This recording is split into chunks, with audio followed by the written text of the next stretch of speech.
नगरोटा विधानसभा elections की अगर बात करें तो नेशनल कॉन्फ्रेंस ने अपनी पूरी कमर कस ली है और कल पार्टी के कार्यकर्ताओं में एक नया जोश जम्मू कश्मीर के मुख्यमंत्री उमर अब्दुल्ला साहब ने भी भरा है और एक नई हुंकार एक नई जोश के साथ नेशनल कॉन्फ्रेंस अपनी कैंपेनिंग करती आ रही है और 11 तारीख को एक बड़ा दिन। मेरे साथ बात करने के लिए नेशनल कॉन्फ्रेंस की उम्मीदवार मैडम शमीम बेगम ही मौजूद हैं। मैम, कितना जोश कल उमर साहब ने पार्टी कार्यकर्ताओं में भरा? बहुत ज़्यादा, काफ़ी टाइम से लोग जो थे वो पूछ रहे थे कि सीएम साहब कब आएंगे और कब जब कल आए और लोगों ने बड़ा जोश खरोश से उनका वेलकम किया और बड़े लोगों में खुशी की लहर। किन मुद्दों को लेकर नेशनल कॉन्फ्रेंस लोगों के पास जा रही है, इसमें कोई दो राय नहीं है। सरकार नेशनल कॉन्फ्रेंस की है, कहीं ना कहीं पिछले एक साल से जो डिलीवरेंस कर रहे थे, क्या उन मुद्दों को लिया जाएगा लोगों के सामने? बिल्कुल, हर एक जो भी लोगों के मुद्दे होंगे वो सामने रखे जाएंगे और उन पे काम भी होगा। लोगों की जो एस्पिरेशंस एक्सपेक्टेशंस है नेशनल कॉन्फ्रेंस किस तरीके से उनको पूरा करने का प्रयास करेगी? बिल्कुल, मैं अभी आपको एक बात बताऊं कि बड़े एक डिमांड थी कई 2-4 सालों से जो सेक्रेटरीट जो हमारा श्रीनगर में था, दरबार मूव हुआ, जिससे लोगों में आपने देखा होगा एक खुशी की लहर थी और लोगों ने बड़ी सारी मिठाइयाँ बांटी और हमारे सीएम साहब पे फूल बरसाए और उनका कितने अच्छे से वेलकम किया। और यहाँ से पता चलता है कि सीएम साहब हैं जो वो जम्मू और कश्मीर में कोई फ़र्क नहीं समझते। नगर कॉन्स्टिट्यूंसी की अगर बात करें, दो महिलाओं की टक्कर नज़र आ रही है, देवेंद्र राणा और शमीम बेगम। किस तरीके से महिला सशक्तिकरण की, वुमेन एम्पावरमेंट की अगर बात करें, क्योंकि आप खुद राजनीति में रही हैं, डीडीसी मेंबर हैं आप, किस नज़रिए से ओवरऑल महिलाओं के उत्थान के लिए, उनके वेलफेयर की काम कर रही हैं? जी, मैंने पिछले 5 सालों से एज ए डीडीसी काम किया है और हमेशा अपनी बहनों के साथ रही हूँ और खिदमत करने की कोशिश की है और आगे भी मैंने उन्हें भरोसा दिलाया है कि जहाँ आपको मेरी ज़रूरत पड़ेगी मैं हमेशा आपके साथ खड़ी हूँ। और अल्लाह का शुक्र है, लोग काफ़ी सारे हैं जो नए भी जुड़ रहे हैं, पुराने तो जो हमारे जो वर्कर्स हैं वो तो हैं ही हैं जो नेशनल कॉन्फ्रेंस के हैं, लेकिन बहुत सारे नए लोग जुड़ रहे हैं, मेरी नई बहनें जुड़ रही हैं, इस बात की खुशी है। युवाओं में कितना जोश है, क्योंकि इस वक्त अगर बात करें पिछले एक साल से नेशनल कॉन्फ्रेंस की सरकार है, भारी अक्सरियत से नेशनल कॉन्फ्रेंस ने श्रीनगर में वोट लिए थे, जम्मू में भी एक पहचान बना चुकी है नेशनल कॉन्फ्रेंस में, कोई दो राय नहीं है। युवाओं से क्या उम्मीद है खासकर इन इलेक्शंस को लेकर?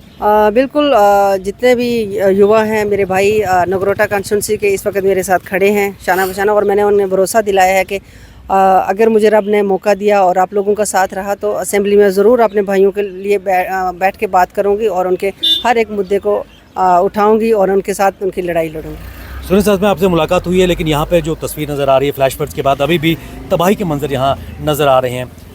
भारतीय जनता पार्टी ने पिछले 2 टर्म में यहाँ इलेक्शन जीती, लोगों में अभी भी एक आक्रोश है क्योंकि काम डिलीवर नहीं हो पाए हैं, ऐसा माना जा रहा है, क्या कहेंगी? बिल्कुल, काम जो यहाँ पे होना चाहिए था वैसा नहीं हुआ है और जो जम्मू के लोग हैं, खासकर जम्मू के लोगों ने बीजेपी को मैंडेट दिया है और बीजेपी के जितने भी इस वक्त एमएलए हैं उनको जवाब देनी चाहिए कि जो हालात, जो मुश्किलें हमारे जम्मू के लोगों पर आई इस फ्लड की वजह से, जो मुसीबतें उन पे आई, तो अगर ये 28 एमएलए हैं इनको बात करनी चाहिए थी और सेंटर से पैसा लाना चाहिए था और इन लोगों के लिए कुछ आसानियाँ करनी चाहिए थी।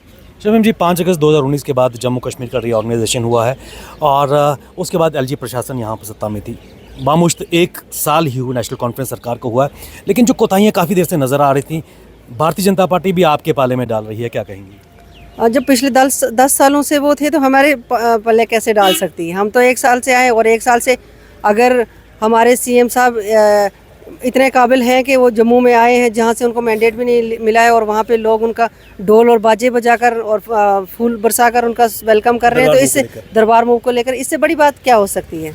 अगर लोगों ने, जम्मू के लोगों ने तो मैंडेट ही नहीं दिया ना, अगर मैंडेट ना देते हुए भी वो सीएम साहब को इतना पसंद कर रहे हैं तो इससे बड़ी बात क्या हो सकती है जम्मू वालों के लिए?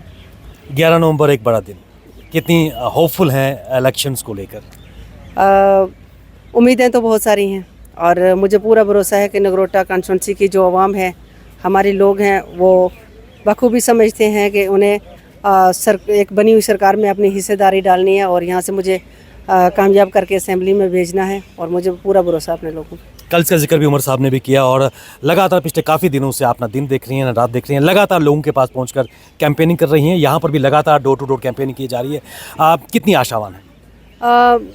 भरोसा तो है लोगों पे और पूरी उम्मीद है कि ये लोग मेरे साथ, जैसे पहले डीडीसी के टाइम में मेरे साथ खड़े रहे हैं और डीडीसी बन के मैंने भी इन लोगों की खिदमत की है और आगे भी उम्मीद है कि ये लोग मेरे साथ ऐसे ही खड़े रहेंगे और लोगों को भरोसा दिलाना चाहती हूँ कि अगर आप मुझे यहाँ से मैंडेट दे के मुझे मेरा साथ दे के मुझे असेंबली में भेजते हैं और किसी जगह आप लोगों से पीछे नहीं हूँ। पूरी खिदमत, दिल से खिदमत आप लोगों की करूँगी, एक मौका मुझे दें। बहुत बहुत शुक्रिया। ये थी नेशनल कॉन्फ्रेंस की डीडीसी मेंबर और नगरोटा विधानसभा में नेशनल कॉन्फ्रेंस का चेहरा बारी अक्सर से इनको जिताइए, ये इनका मानना है। और उन्होंने कहा कि जो वायदे उमर सरकार ने किए हैं वो उसको पूरा किया जाएगा। 4 साल बाकी हैं। शमीम जी बहुत बहुत शुक्रिया हमसे बात करने के लिए। बहुत बहुत शुक्रिया।